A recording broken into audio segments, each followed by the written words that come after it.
I want to talk about what's really going on behind this pattern of always being the one to call things off with a new budding relationship. The first thing that I want to say is a lot of women will question, am I doing the right thing, right? And this indicates a lack of self-trust. And if you've been in a narcissistic relationship of any kind, that dynamic erodes your trust. Now, here's where I'm going to probably hurt your feelings or make you mad. It is never somebody else that erodes our trust. It is ourselves that erodes our trust every single time we go against our intuition and our gut instinct. When you think back to the early days of meeting your ex, when was the first time that you subtly sensed red flags? And you might say, I don't know, maybe like a few months in. 9 times out of 10, whenever I've had a conversation with somebody about this, it might take them a while to admit the truth. But once they finally admit the truth, 90% or more will come clean and say right at the very beginning. So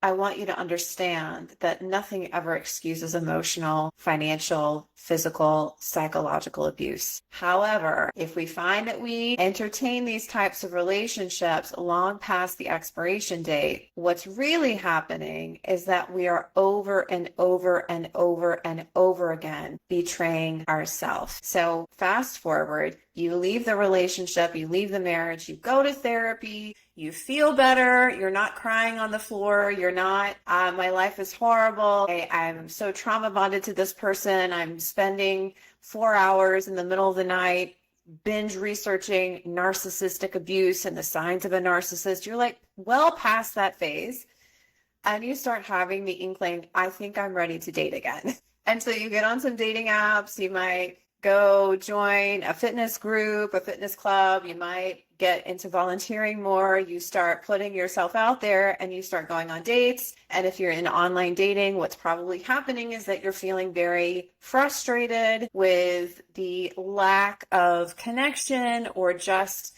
the men your age, the men in your area. You're feeling underwhelmed with your options, probably thinking that you're too old. Then you finally meet somebody who's promising. There's some chemistry. Oh my gosh, it's finally happening. I finally kissed enough frogs and now I've met my prince. And then you start noticing some subtle red flags or things that don't align with you. And what will often happen is that you might find that you're the one pulling the plug, or even before you pull the plug, you might find yourself picking this person apart or finding things wrong with this person or feeling extra anxious around this person's, especially the further into the early phases of dating that you get, a little bit more anxious about where this is going, where this could go. And so whenever we pull the plug on something, there's a part of you that might yourself on being able to do that. You've made a lot of progress because there's a version of you in the past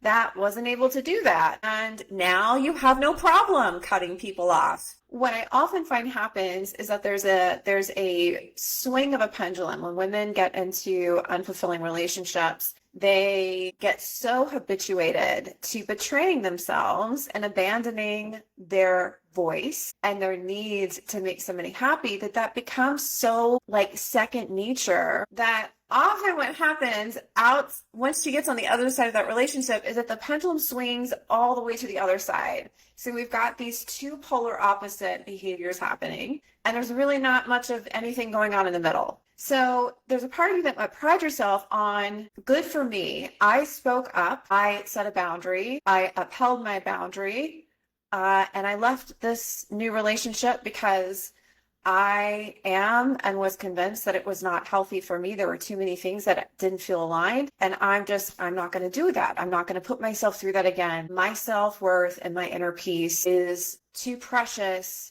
and priceless to risk on something like that. Okay? There is that camp. And that's a beautiful camp to be in. And there's nothing wrong with this camp. And a lot of what you might be experiencing, if you are the one that's pulling the plug on the relationships, there's a lot of validity and truth to being in the camp of, I'm never settling. I have every right to pull the plug on this person. There's also a shadow side to this. And that's what I want to uncover. When we are in a narcissistic relationship, or even when we're not in a narcissistic relationship, but we have a pattern of betraying ourselves to make somebody else happy. This doesn't just show up in a romantic relationship.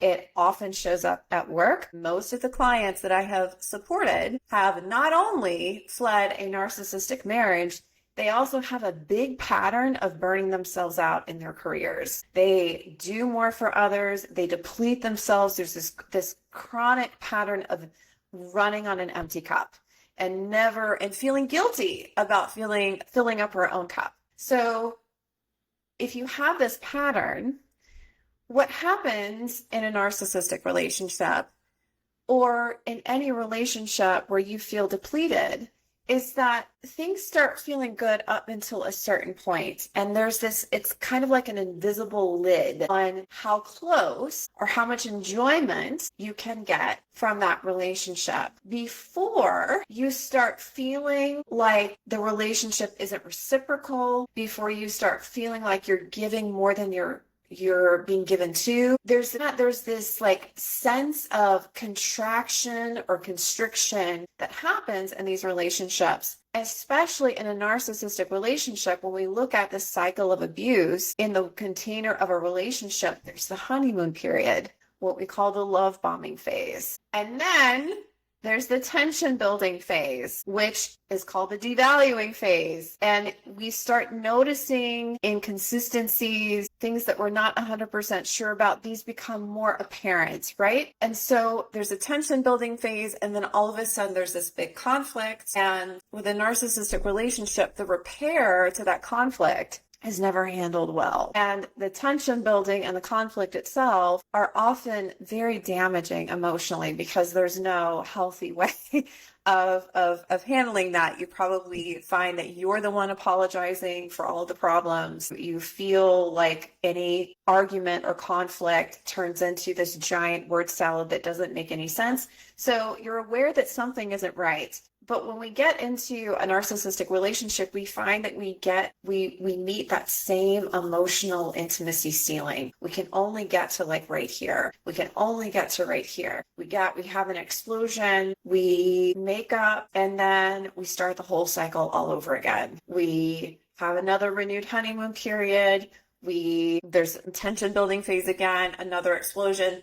The point that I'm trying to make is that the level of emotional intimacy that you experience in those types of relationships is very premature. There's no possible way that you can develop a safe, healthy emotional connection that is lasting or sustainable with somebody who displays narcissistic traits. Now, narcissism happens on a spectrum. I am very well aware that the word narcissist is grossly and inappropriately overused. However, you can be with somebody who displays traits and they're on the spectrum, right? They are, and it's pretty significant.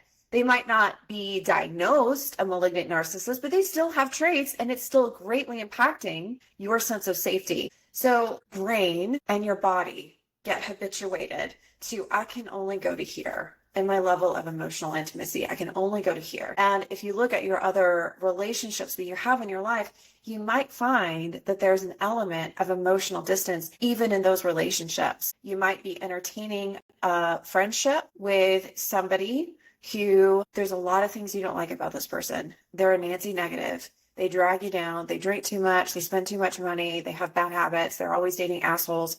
And you're always the fixer in that relationship too. You might have a sibling or a parent that, is the same, drags you down, right? So you might notice that you have this like upper limit problem on your level of emotional intimacy that you can tolerate, or that you seem to find that you feel resentful in a lot of these relationships. This, like, inner threshold of emotional intimacy is often what happens when you're on the other side of a divorce or leaving a narcissistic partner and you're out in the world dating again. You start repeating this pattern unconsciously in new relationship scenarios because your inner thermostat is set, I can only go to here. I can only go to here. And this will often look like you always being the one leaving. The other negative impact of this pattern is that, especially if you've had a narcissistic relationship, you never truly learn how to get through conflict in a healthy way. It's just really not possible unless you are giving up so much of yourself and making so many vast compromises, which, as we know, that is not sustainable and ultimately just hurts you more in the end. So the second big consequence that I want to speak about here is that when you have this lid on your level of emotional intimacy, you also don't know how to get through conflict in a healthy way. And getting through conflict in a healthy way, when you have not experienced conflict in a healthy way really ever in your life, will feel terrifying. It will feel highly uncomfortable. You won't trust yourself. And what happens is that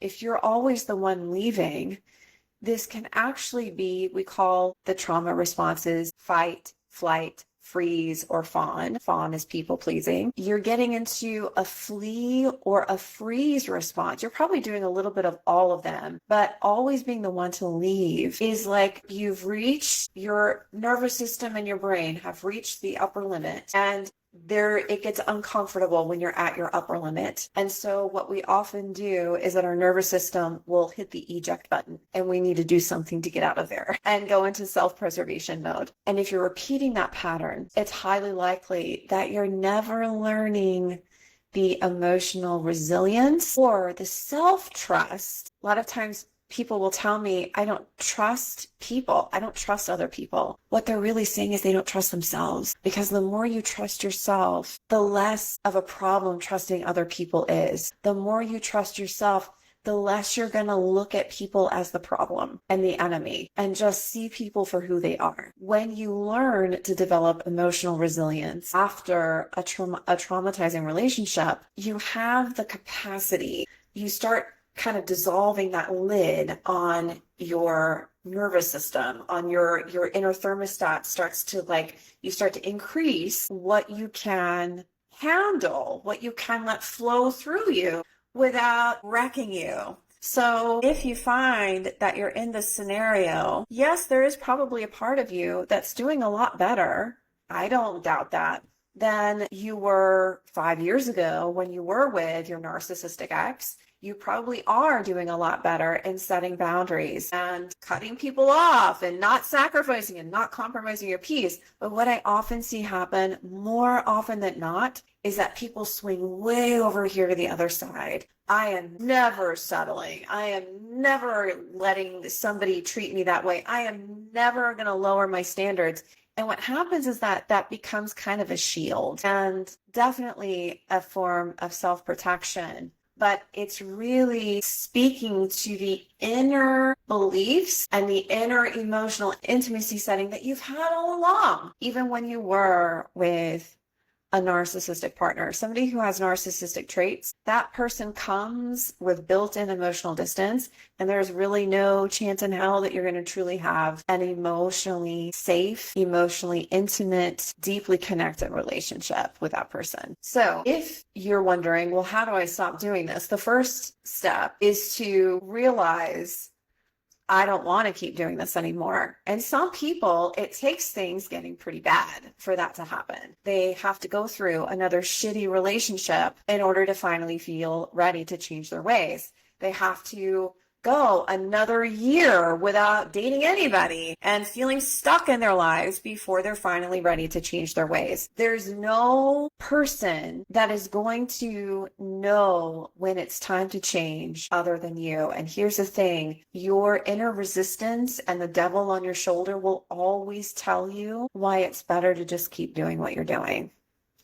And this is the same voice that told you to ignore those thousands of red flags with your ex and go against your intuition. So really, the battle that you're trying to win isn't really in dating. Dating is just a reflection of what's going on here and within you. What the battle that you're really trying to win is this inner conflict inside of you. And the best way to do that is by following a system or a plan, a guide that involves retraining your nervous system, which is greatly impacted by relational trauma, And your brain, which gets rewired a certain way to be more hypervigilant, to not trust people, to not trust yourself, to overanalyze everything, to feel anxious, to lay awake at 3 a.m. scrolling dating apps or Googling, why did he ghost me after the 5th date? So there's a process of retraining your self, your brain and your body to feeling whole, to feeling relaxed, to feeling safe, to taking risks, to being vulnerable, to courageously sharing what's on your heart, to living authentically, to showing up and dating authentically. And that involves step 1, learning how to regulate your emotions and your feelings, identifying all of the ways that you avoid yourself. I said this last night in my workshop. There's only one reason why you don't have what you want in your love life, why you don't have the outcomes that you want in your relationships, and it is you. It's not everybody else. It's you.